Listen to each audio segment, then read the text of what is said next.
স্বজন যারা গরিব হয় তাদেরকে আমি জাকাতের অর্থ দিব। তাদেরকে জাকাতের অর্থ দেওয়ার জন্য বলে দেওয়াটা জরুরি না, বলে দেওয়াটা, সেটা জাকাতের অর্থ দিলাম এটা বলে দেওয়ার জন্য দিবেন। আপনি হাতিয়া বলতে পারেন,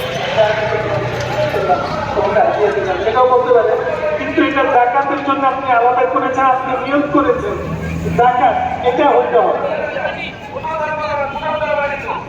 তো প্রথমত হলো আত্মীয় স্বজন, দ্বিতীয়ত আপনি দিবেন মাদ্রাসাগুলোতে যে এতিম এবং দরিদ্র বাচ্চারা কোরআন এবং হাদিস পড়াশোনা করে, যারা গরিব অসহায় এবং এতিম হওয়ার কারণে তারা জাকাতের প্রকৃত হকদার, সাথে সাথে আপনার এই অর্থটা কোরআন এবং হাদিস শিক্ষা, ইসলামী শিক্ষা বিস্তারে এটা সহায়ক হবে। আপনি দ্বিগুণ সওয়াব লাভ করবেন।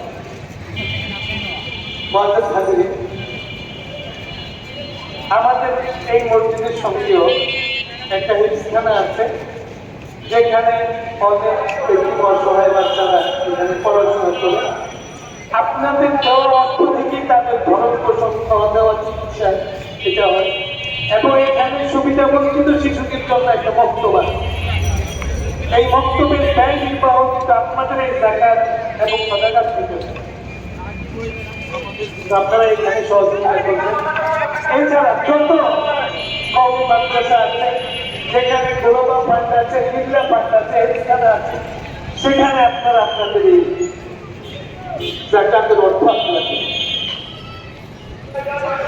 আল্লাহ তাআলা আমাদেরকে তৌফিক দান করুন। মুআজ্জিজ হাজরিন, এর আগে বলেছিলাম রাসূলুল্লাহ সাল্লাল্লাহু আলাইহি ওয়াসাল্লামের কাছে এই হাদিসটা এক ব্যক্তি আসলেন, তিনি এসে জাকাত চাইলেন, যে আপনি বলেছেন সাদাকা, যে আমাকে জাকাত দেওয়া হবে, কিন্তু আপনি আমাকে জাকাতের সম্পর্কে। তো আল্লাহর রাসূল বললেন, ইন্নাল্লাহা লাম ইয়াবতাগি হুকমান মুহদিন ওয়া লা গায়রিহি ফিস সাদাকাত। আল্লাহ তাআলা কোন নবীর ফয়সালা জাকাতের ব্যাপারে, আল্লাহ তাআলা কোন নবীর ফয়সালা অথবা অন্য কোন ব্যক্তির ফয়সালা সন্তুষ্ট নন হাত্তা হাকামা ফিহা হুয়া ফাজাজ্জাহা সামানিয়াতা।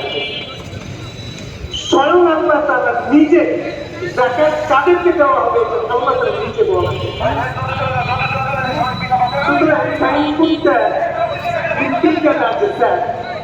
তুমি সেই অংশীদার হও, তাহলে অবশ্যই আত্মাইতে দান করতে চাই। কোরআন শরীফের সূরা তাওবাতে আল্লাহ তাআলা পরিষ্কার বলেছেন, ইন্নামাস সাদাকাতু লিল-ফুকারা ওয়াল-মাসাকিন। জাকাতের সম্পদ পাবে দরিদ্ররা। ফকির বলছেন, ফকির এবং মিসকিন। ফকির মানে অভাবী। দেখেন জাকাতের সম্পদ শুধু একদিনটাই পাবে, বিষয়টা এরকম। অভাবী বাবা আছে, কিন্তু বাবা তিনি যে কর্ম করেন, যে চাকরি করেন, তার যে উপার্জন, এটা দিয়ে তিনি সংসার নামে দেখেছি। বাচ্চার পড়ার খরচ, মাদ্রাসার তার যেটা, এটা দিতে পারে না। এই ছেলে অভাবী, তাকে জাকাত দেওয়া যায়।